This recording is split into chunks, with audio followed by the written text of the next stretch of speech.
As I wait for the rain to clear in Manarewa, I'll just pop online and make this quick video about the conversation I had with the James Cook High School leaders this morning.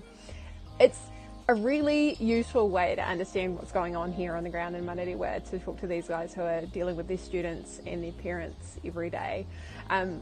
My favourite moment of the conversation was a question from a chap who was a little bit hesitant about the vaccine, didn't want to see it in our schools, made available to young people who he said might not need it. And the Principal, Grant McMillan, took the question where I might have stepped in otherwise and answered it from a place of values which really connected at a local level. Check it out. I whakapapa through my mother to Kaitahu. Our papatopu Rūnaka Marae is to Araha and Bluff.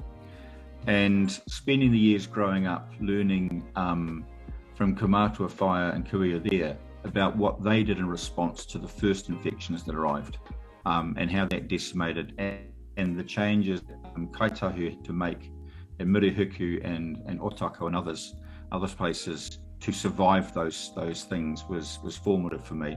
And having spent months in communities where we saw infants die from avoidable diseases, we saw people in their middle years and elderly people who had suffered all their lives because of a 30-cent vaccine that they hadn't arrived. All of those things are really formative, and I've seen the damage that can be done when things that in any other country have just been entitlement aren't made available. So for me, I think carrying those images and those stories and that knowledge is important. I was involved in the Defence, the Ministry of Education space and the planning around SARS in 2005, and dealing with the demographers and people there. Had that got away or had that run wild, it would have made the 2017-80. Our young people may not be at risk, and the data is still coming in. I absolutely understand that too, but they are certainly vectors. Our young people are the most social and the most sociable. They're the most likely to visit other people's homes, the most likely to be at sports venues and other venues like that, most likely to be in our community parks, most likely to hang around the mall, most likely to interact with people in a day, more people in a week than I'd interact with in a year.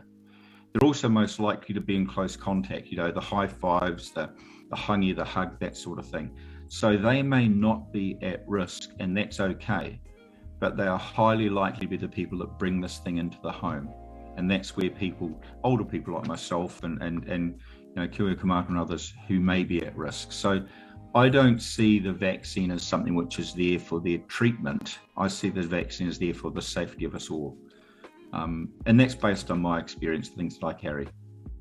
There was also a great moment in the discussion when I asked Matua Waru about his story of getting vaccinated.